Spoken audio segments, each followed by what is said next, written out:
kasih iman. Padahal itu bukan kitabnya umat Islam gitu loh. Gini bang, karena yang diturunkan kepada Nabi Musa dan Nabi Isa itu adalah pesan yang sama yang diturunkan oleh Allah melalui Nabi Muhammad melalui Al-Quran. Pesan yang sama di dalam, ya contoh ya, di dalam Taurat 10 hukum Taurat, jangan ada Allah lain di hadapanmu, kan gitu di Taurat tuh. Di Islam juga seperti itu. Quran surah An-Nisa ayat 48, innallaha la yaghfiru ayyushraka bihi wa yaghfiru ma duna dzalika liman yasha. Jangan ada Allah lain di hadapanmu, nggak boleh syirik gitu. Sama begitu pula yang diturunkan kepada Nabi Isa. Kepada Nabi Isa, innallaha rabbi wa rabbukum fa'buduh. Sesungguhnya Allah adalah Tuhanku dan Tuhanmu, maka sembahlah Dia. Jadi sama pesan yang disampaikan. Itulah kenapa kita disuruh beriman kepada kitab-kitab sebelumnya, yaitu kitabnya Nabi Musa, terus juga kitabnya Nabi Isa, karena penyampaiannya diterakan Allah di dalam Al-Quran, penyampaian wahyu yang pernah diturunkan kepada mereka gitu. Jadi gini Pak Ustadz, mungkin Pak Ustadz masih ingat ya jawaban dari Unirifa. Jadi kemarin itu kan saya tanya ya tentang arti kata beriman gitu. Kata Unirifa itu kemarin, beriman itu tidak harus melakukan. Apakah Pak Ustadz sepakat seperti itu? Gini bang, yang dimaksud iman tidak harus melakukan. Iman itu kita ketahui dulu dari kosakata amanah gitu. Amanah. Ya, beriman itu tidak mesti kita lakukan. Kita beriman kepada yang diturunkan kepada Nabi Musa. Tetapi kita juga beriman kepada syariat-syariat terdahulu dari para nabi. Hanya saja syariatnya itu ya tidak kita kerjakan di syariat Islam. Contohnya seperti apa? Di dalam Taurat untuk Yahudi onta itu haram untuk dimakan. Terus di dalam Islam kami percaya gitu. Syariat mereka tuh. Cuma syariat kami juga ada, onta itu halal. Jadi beda hukum. Jadi yang namanya beriman belum tentu dilakukan karena syariat dari para nabi terdahulu beda-beda. Gitu, Bang. Artinya beriman itu boleh dilakukan, boleh tidak gitu maksudnya. Ya, kosa katanya aja amanah, percaya. Artinya beriman boleh dikerjakan, boleh tidak gitu maksudnya. Gini, yang dikerjakan itu yang diturunkan kepada kita, yaitu Al-Quran. Kalau diturunkan kepada nabi terdahulu, kita percaya, kita beriman. Cuma tidak bisa kita lakukan di dalam syariat Islam, karena syariatnya berbeda. Jadi kosakata iman itu amanah, percaya. Lah misalnya gini Pak Ustadz, misalnya saya beriman pada Al-Quran, berarti kan seluruh hidup saya ini harus sesuai dengan Al-Quran. Betul. Gitu. Jadi tidak boleh menyimpang dari apa yang disampaikan dalam Al-Quran. Itulah namanya beriman. Tapi kalau Pak Ustadz bilang mengatakan beriman boleh dikerjakan, boleh tidak, menurut saya ya agak membingungkan juga gitu. Masalahnya gini, ya contoh, ini saya contohkan kepada Bang Salesius ya. Di dalam syariat Nabi Musa, ya syariat untuk Yahudi, apakah kami beriman Allah menurunkan syariat kepada Nabi Musa? Beriman kami, percaya gitu. Tapi itu untuk di zaman Nabi Musa. Kan gitu, salah satunya apa? Salah satunya domba, lemak domba itu haram. Terus onta itu haram. Itu untuk syariat terdahulu, syariat Nabi Musa. Percaya saya. Tapi itu tidak mendasari syariat saya dalam agama Islam. Kalau dalam agama Islam, domba boleh disembelih. Terus unta boleh dimakan. Itu untuk syariat Islam.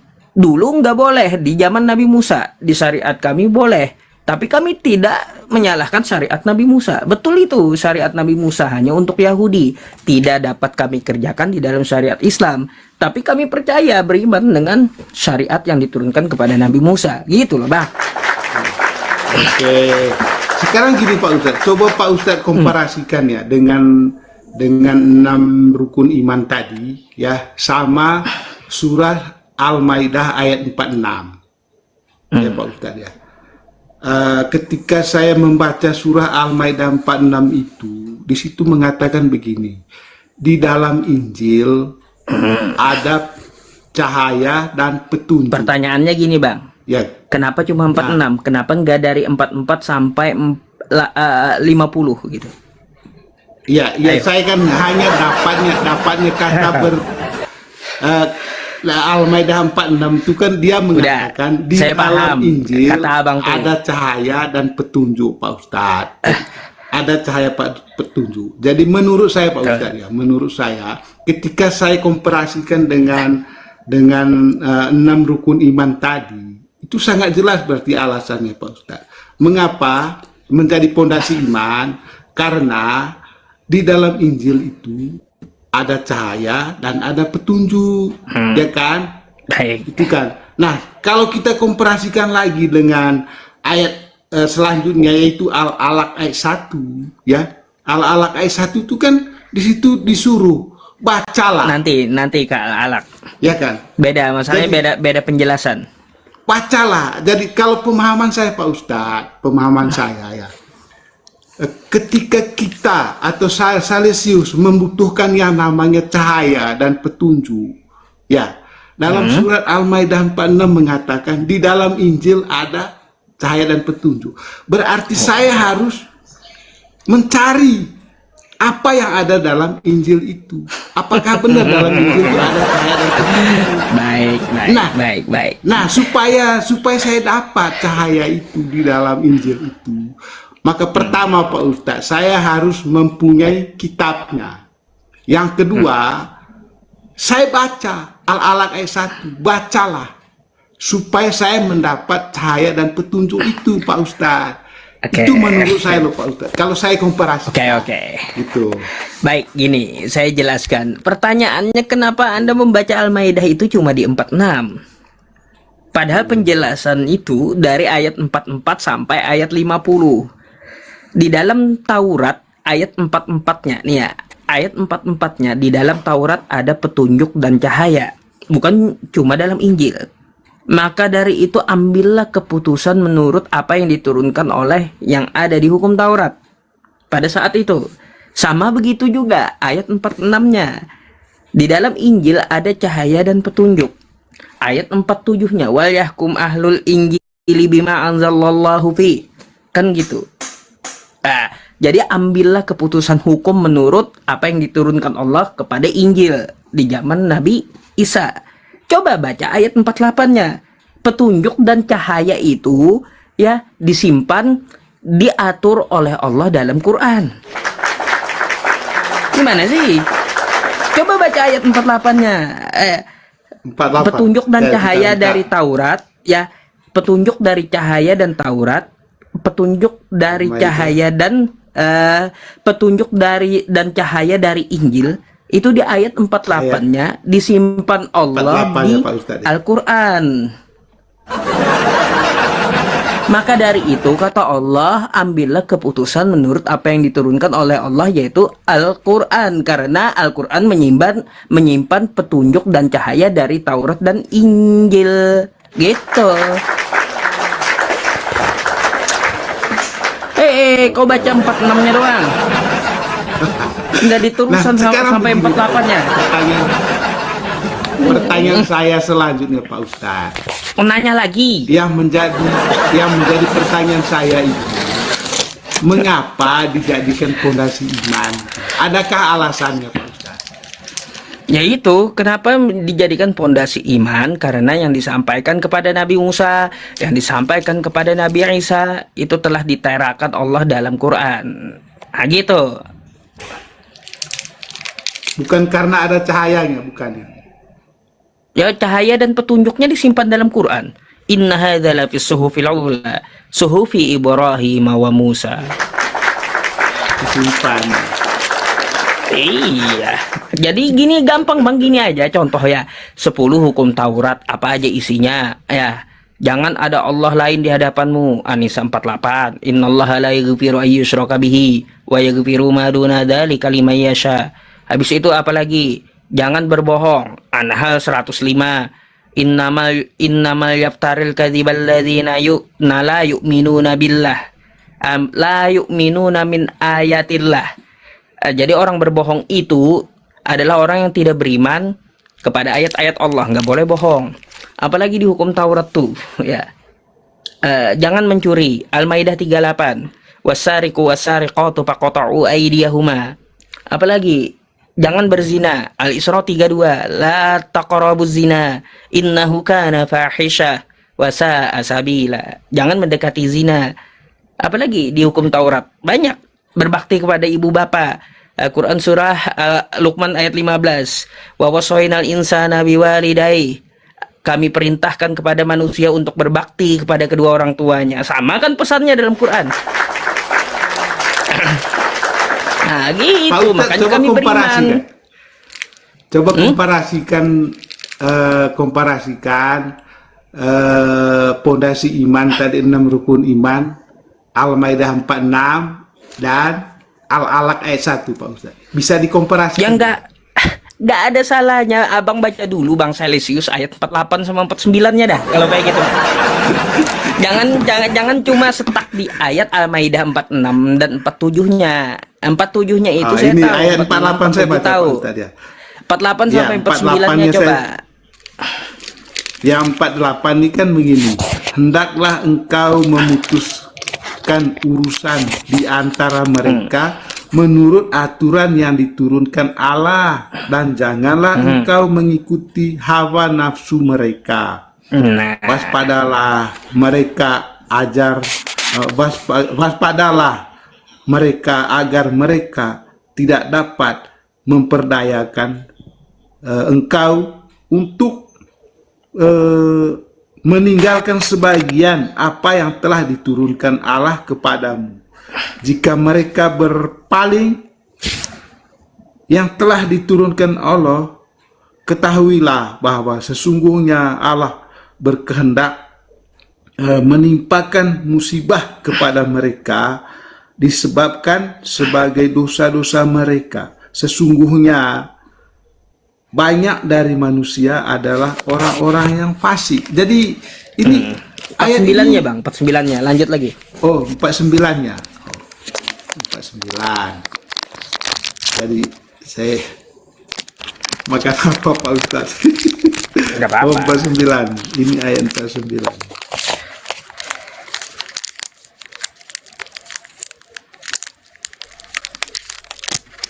Ayo.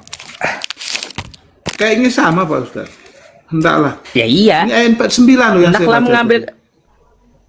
hendaklah mengambil keputusan itu apa yang diturunkan oleh Allah. Apa yang diturunkan oleh Allah yaitu Al-Qur'an. Karena apa? Saya coba baca sampai 50-nya. Petunjuk dan cahaya dari Injil dan Taurat itu disimpan dalam Quran. Makanya kan Ali Imran ayat 3, Nazzala 'alaikal kitaba bil haqq musaddiqan lima baina yadayhi wa anzala at-taurata wal injil. Kami nazzala 'alaika menurunkan kepada engkau, nazzala 'alaikal kitaba bil haqq dengan kebenaran. Jadi seperti itu. Jadi Al-Quran itu diturunkan dengan kebenaran yang membenarkan Injil dan Taurat, ayat kitab-kitab sebelumnya gitu. Berarti cahaya itu disimpan dalam Al-Quran gitu maksudnya. Apa itu nggak berbahaya Pak Ustadz? Ya. Kenapa? Kata cahaya dan petunjuk dalam Taurat dan dalam Injil itu kan kata Pak Ustadz disimpan dalam coba abang Al-Quran. baca Ali Imran ayat 3 coba. Al-Imran ayat 3. Al-Imran ayat 3 ya. 3. Saya sambil makan ya teman-teman, makan coklat. Enggak, kalau Pak Ustadz mengatakan disimpan dalam Al-Quran itu loh, apa nggak berbahaya itu Pak Ustadz? Nggak berbahaya. Nggak apa-apa teman-teman. Bang Salesius santai sama saya, jadi saya ngajarinnya juga santai. Maksud saya itu loh, menghindari kata-kata gini loh Pak Ustadz. bahwa Al-Quran itu bersumber dari kitab sebelumnya. Kalau Nggak masalah, Taurat, Bang. Injil, ya tuh. Oh, nggak masalah. Nggak masalah. Iya, karena apa yang Oh. disampaikan kepada Nabi Musa, disampaikan kepada Nabi Isa, itu sama pesannya. Nggak ada masalah di situ. Soalnya gini loh Pak Ustadz, banyak Pak Ustadz juga yang mengatakan ini asli dari Allah. Kalau Pak Ustadz mengatakan seperti ini kan itu sama dengan mengatakan bahwa Al-Quran itu bersumber dari kitab-kitab sebelumnya. Oh, karena kitab-kitab sebelumnya itu memang bersumber dari Tuhan yang sama. Wa ilahukum ilahu wahid. Dan Tuhan kalian adalah Tuhan yang satu. Nggak beda Tuhan. Nah, tuh. Lah, berarti Pak Ustadz ya, Al-Quran bersumber dari kitab sebelumnya. Ya, Bener apa dari salah? Taurat Nabi Musa, betul. Terus Injil Nabi Isa, betul. Iya, bersumber dari situ berarti ya. Karena apa? Sumber dari Taurat dan Injil itu adalah Tuhan yang sama dengan yang menurunkan Al-Quran. Lah iya, artinya kan Al-Quran itu bersumber dari Taurat, Injil, Iya. dan Zabur kan. Jadi Iya. sebagai penyempurna syariat sebelumnya, jadi kayak gitu. Tapi ingat Bang, satu, jangan Anda kira berasal dari biblos Anda. Beda. Tidak, Ini dari Pak Ustadz jelas tadi itu kan, kata cahaya dan petunjuk itu kan diambil dari Taurat dan Injil, yaitu dari Al-Maidah 44 sampai 46 tadi kan toh Pak Ustadz menjelaskan. Terus ayat 50 kata Pak Ustadz, kata cahaya dan petunjuk itu disimpan dalam Al-Quran, ya kan? Iya. Berarti dengan demikian Al-Quran itu Ah. berasal dari kitab-kitab sebelumnya, yaitu Bukan Taurat, salah. Injil, dan Zabur. Salah kok Makanya kosakatanya. dijadikan pondasi iman gitu. Ini salah kosakatanya. Al-Quran tuh bukan berasal dari Injil dan Taurat, tapi berasal dari yang menurunkan Injil dan Taurat. Gitu.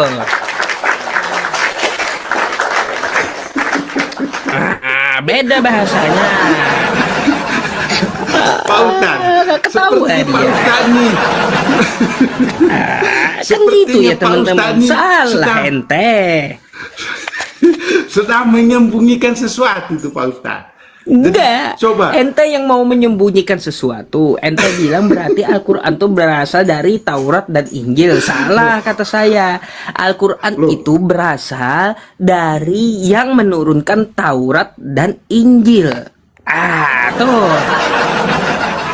Loh kan dalam surat Al-Maidah itu kan tadi kan dari Taurat, Injil, dan Zabur Pak Ustadz.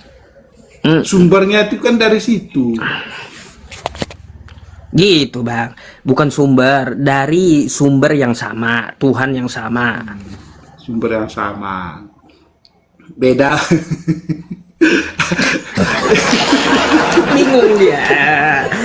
Oke, yang jelas gini aja dah. Yang jelas gini, kami tidak mengakui yang namanya Injil itu biblos. Beda. Ayo, apa lagi? Kemarin itu Pak Ustadz. Ya, kemarin Yang jelas itu gini, Pak Bang. Ustadz. Saya Bang masih. Salesius. Ah, Yang jelas kayak gini, kami tidak mengakui bahwa Injil itu adalah biblos. Beda. Beda. Biblos. Karena apa? Bi- Injil ah, itu adalah Bible. Ya, Loh, Injil menurut itu Pak adalah Ustadz dulu, pewahyuan yang Injil itu turun apa kepada sih? Nabi Isa. Kenapa? Ya, menurut Pak Ustadz itu Injil itu apa sih?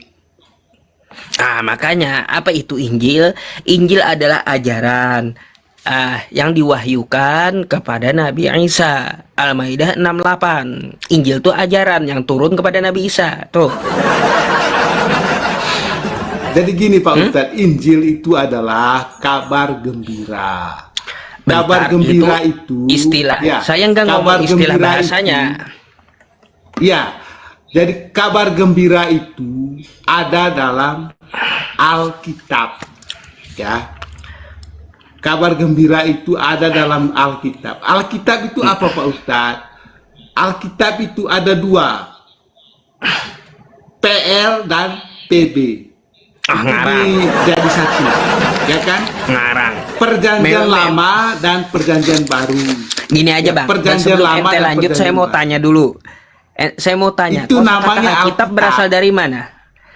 Kosakata Alkitab itu ente dapat dari mana? Waduh, ini bahaya juga nih.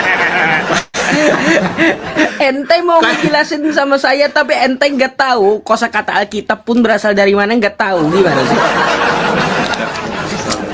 Nggak ada Oke, yang sebentar, namanya Pak Ustadz. Alkitab. Berasal dari- Gini, Alkitab itu bukanlah dari bahasa. perjanjian lama dan perjanjian baru, bukan. Jadi gini Pak Ustadz ya, saya bacakan ya. Alkitab itu berasal dari bahasa Yunani, yaitu Biblia. Ya, Bentar bang, bang, bahasa Dengar dulu, Yunani Pak apa Ustadz. yang ada alnya itu? Jadi- Bahasa Yunani apa itu? Nah, ini. Alkitab berasal dari bahasa Yunani, yaitu Biblia. Biblia itu Oh, artinya Biblia. ya Biblia itu bahasa Yunaninya. Bang, Berasal dari salah. kata Biblia. Gini, Jadi Anda perlu tahu Alkitab dulu. itu berasal dari bahasa dengan Gini, Pak Ustaz. gini. Berasal Oke, dari bahasa habiskanlah, kau baca. Yunani, yaitu Biblia, yang artinya buku-buku. Ya, Ah, buku-buku itu artinya Pak Ustadz. Tetapi Oh, buku-buku. kitab-kitab aslinya ditulis dalam 3 bahasa utama, sebagian besar Ibrani, yaitu Perjanjian Lama, beberapa bagian dalam Aram, yaitu dalam Aram seperti Daniel, dan seluruh Perjanjian Baru ditulis dalam bahasa Yunani, yaitu koine, dengan kata Alkitab sendiri diserap dari bahasa Arab Pak Ustadz. Ya. Bahasa Arab Pak Ustadz ya. Jadi, iya, ini bahasa Arab. memang Alkitab Jadi gini ini- bang, Alkitab saya kasih ini tahu. berasal dari bahasa Arab, tetapi dari bahasa berasal. Yunani juga ada. Ya Oke, toh. gini, Dari bahasa Ibrani makanya nih ada. dengarkan Jadi, penjelasan saya sedikit. Begitu Pak Ustadz. Alkitab itu berasal dari bahasa Arab. Kalau yang sudah namanya al depannya isim ma'rifah, itu pasti dari bahasa Arab, nggak ada dari bahasa Yunani. Bahasa Yunani apa yang ada al depannya? Nah, kalau Biblos. bahasa Yunaninya biblos, ya biblos Biblia. artinya buku-buku. Buku-buku, Ya, buku-buku. ya. Nah, kalau buku-buku dilarikan ke dalam bahasa Arab, bukan Alkitab bahasa Arabnya, tapi kutubun. Jadi nggak nyambung, diambil dari bahasa Yunani itu nggak nyambung, karena biblos dalam bahasa Arab, bahasa Arabnya kutubun. Oke? Bukan Alkitab. Jadi ini menurut Jadi sejarah yang Pak Ustadz, namanya, jadi gini, bentar bang, belum Alkitab selesai saya. sendiri. Ya. Yang dinamakan Silakan, Pak. Alkitab itu ada 4, yaitu apa? Zabur, terus juga Taurat dan Injil serta Quran. Karena apa? Alkitab itu berasal dari bahasa Arab kataba, yang artinya bisa tulis, bisa kitab, bisa buku, bisa ketetapan. Artinya yang namanya Alkitab itu ketetapan dari Tuhan, bukan hasil penyelidikan atau kesaksian. Aduh. Jadi kalau dilarikan ke kitab Anda, Lukas 1-3, kata Lukas, aku menyelidiki dan mengambil kesaksian, gak cocok disebut Alkitab. Karena Alkitab itu adalah ketetapan dari Tuhan, bukan kesaksian atau penyelidikan. Makanya Al-Quran itu nama lainnya adalah Alkitab. Gitu. Berarti Al-Quran ini nama lainnya Alkitab ya Pak Ustadz ya? Coba baca Quran surah Al-Baqarah ayat 2. Dzalika Alkitab. Al-Quran ini. Al-Quran itu disebut Alkitab. Mana sih? Mungkin Berarti kalau dari berasal bahasa dari- Yunani itu. Kalau Yunani Ya. itu bang kayaknya alkohol itu.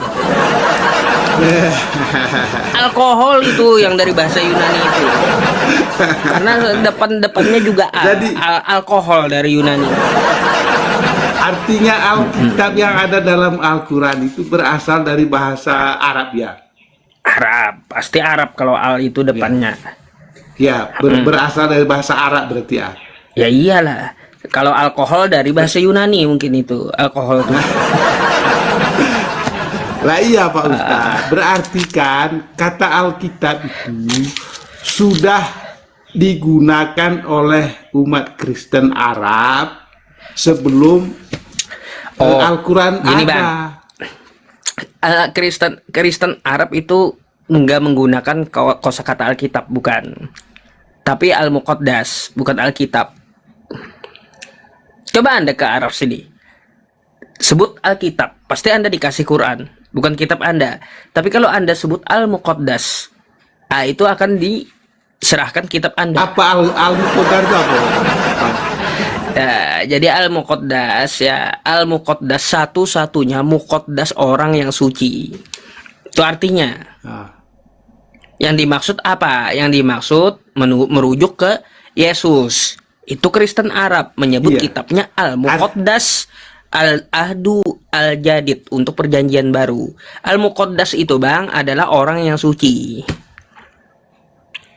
terus yang ada dalam kitab suci saya itu Alkitab itu kan dari bahasa Arab, ya kan? Benar nggak itu Pak Ustadz? Cuma di ini Kristen di Indonesia aja menyebut Alkitab. Kalau di sini di Arab Saudi Kristennya menyebut Al-Muqaddas, bukan Alkitab. Al-Muqaddas dengan bahasa Arab Pak Ustadz. Iya, Al-Muqaddas Jelas juga bahasa Alkitab Arab. itu. Coba Anda ke Arab dulu dah. Anda nggak percaya, Anda coba ke Arab ya, ke Yerusalem, Anda sebut Alkitab, Anda pasti dikasih Al-Quran. Tapi kalau Anda sebut Al-Muqaddas, Anda akan langsung dikasih kitab Anda, Kasih Al-Quran. Perjanjian baru dan perjanjian lama. Kalau Anda sebutnya Al-Muqaddas, mana sih? Nggak ada Kristen Arab menyebut kitab mereka Alkitab, nggak ada, tapi Al-Muqaddas. Oh gitu. Saya belum pernah tanya orang Arab soalnya Pak Ustadz ya. Apakah mereka menggunakan Alkitab atau Al-Muqaddar? Saya juga belum tahu. Nggak usah ke Arab Bang. Nggak usah ke Arab, coba Anda ke Amerika aja. Ke Amerika, Anda nyebut Alkitab bingung orang. Kalau Anda sebut Bible atau Gospel, baru orang ngerti. Tapi kalau Anda di Amerika Ya. nyebutnya Alkitab, bingung orang. Memang itu Pak Ustadz, Alkitab itu bisa disebut Bible, bisa juga disebut Alkitab, bisa. Jadi kalau di Amerika ya disebut Bible, di Inggris juga ya Bible, ya kan itu kan dari bahasa Inggris kan itu Pak Ustadz. Masalahnya Kalau di gini, Indonesia memang diterjemahkan Kristen- menjadi Alkitab. Kristen Indonesia ini mau menyambung-nyambungkan ke Arab, masalahnya nggak nyambung. Kalaunya Alkitab itu adalah ketetapan dari Tuhan, bukan penyelidikan atau kesaksian. Nah itu Alkitab, nggak nyambung udah Kristen ini. Terus kalaunya ngambilnya dari Yunani, dari kosakata Biblos, maka kalaunya mau dilarikan ke dalam bahasa Arab, bukan Alkitab juga, Kutubun. Itu apa? Jadi Kutubun itu bahasa jamak dari kataba, kumpulan buku-buku. Oh. Biblos itu kan Ya artinya iya, kumpulan berarti sama buku-buku. dengan Biblos tadi toh. Biblia. Nah, tadi. Biblos kan kumpulan buku-buku. Kalau di bahasa Arab kan kutubun, bukan Alkitab. Artinya buku-buku juga toh. Iya, kalaunya sebutannya kutubun buku-buku. Kalau Iya, Alkitab artinya buku-buku Bukan. kan. Ya, makanya itu Pak Ustadz. Ya, jadi saya kira untuk nama itu sebetulnya ya apa namanya terjemahannya itu loh, dari asal mulanya dari bahasa apa diterjemahkan ke bahasa satu negara ya itu beda juga, tapi tetap sama namanya itu kitab suci gitu loh. Ya, beda, buku-buku nggak bisa disebut suci semua itu buku. buku-buku Aneh-aneh aja. suci maksudnya. Jadi Contoh suci. tuh, contoh Jadi, contoh karangan Lukas tuh. Lukas menyelidiki. Bisa kita sebut suci tuh penyelidikan Lukas. loh, memang itu kan Alkitab itu kan hasil apa ya Pak Ustadz ya? Apa yang mereka lihat, apa yang mereka raba, itulah yang Nah, mereka tulis. ini Maka yang nggak lahirlah cocok disebut Alkitab. Alkitab. Begitu. Itulah yang nggak cocok disebut Alkitab. Apa yang mereka raba, apa yang mereka rasa, apa yang mereka selidiki disebut Alkitab. Itu yang nggak cocok. Nanti Bukan koran yang mereka sekarang, koran tuh wartawan nulis dari penyelidikan mereka. Nanti anda anggap suci juga. Jadi gini Nggak Pak bisa Ustadz. dikatakan Jadi suci gini, semua. Lukas, Yohanes, Matius, sama siapa lagi satu. Itu mereka menulis apa yang mereka lihat, apa yang mereka dengar, itulah yang mereka tulis. Maka lahirlah Alkitab. Begitu. Ya itu masalahnya bang kayak gini. Apa yang mereka Jadi dengar, apa yang yang mereka lihat selidiki, itulah. apa yang mereka lihat kan gitu. Itu yang disebut Alkitab kan kata Kristen. Nah Jadi- itulah nggak nyambungnya. Apa yang mereka dengar, apa yang mereka lihat, itulah yang mereka tulis. Nah jadi Alkitab itu Jadi bukan nyata, seperti kan? itu. Nyata kan? Alkitab itu ketetapan dari Tuhan, bukan apa yang didengar, apa yang dilihat, apa yang diselidiki, bukan. Makanya di Terus, situ Kristen nggak kalau- nyambungnya. Kalau Al-Quran Pak Ustadz, apa itu? Gimana itu? Sehingga terjadi Al-Quran. adanya kitab bernama Al-Quran, bagaimana? Nah, kalau kejadiannya kan udah tahu. Kosakata Quran aja dari kosakata qoro'a yang artinya baca. Ayo. Iya, artinya Al-Quran. maksudnya itu sehingga terjadinya buku kitab suci yang bernama Al-Quran itu prosesnya Ya gimana? iya karena prosesnya 22 tahun ya diturunkan wahyunya kepada Nabi Muhammad. Dah. Nah, enggak, itu hasil itu kan mereka tuliskan apa yang dikatakan Muhammad kan? Iya, Atau karena gimana? yang disampaikan Nabi Muhammad bukan berasal dari Nabi. Iya, artinya kan tadi Lukas, Markus, Yohanes kan apa yang mereka dengar, apa yang mereka lihat, itulah yang ditulis. Sama mungkin Pak Ustadz. Oh beda. Loh, Bang, gini bang. terus sahabat Nanti kita Nabi, bahas. sahabat Sorry, Nabi sorry, menulis Bang apa? Salesius, gini.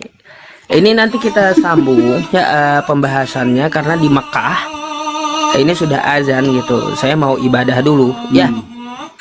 Nanti kita sambung mesti ya di Bang Mekah, Pak Salesius Ustadz. lah. Nah, Iya, soalnya azan ini. bawakan buah kurma ya Pak Ustadz ya. Oke, ya DM aja nanti ya kalau mau kurma, oke? Oke ya Bang Salesius ya, saya mau ibadah dulu Lanjut ya. Pak Nanti kita Ustadz, sambung ya. Semoga sampai Oke. di tanah air selamat ya. Oke. Oke. Selamat malam ya. Selamat malam Pak Ustadz. Oke.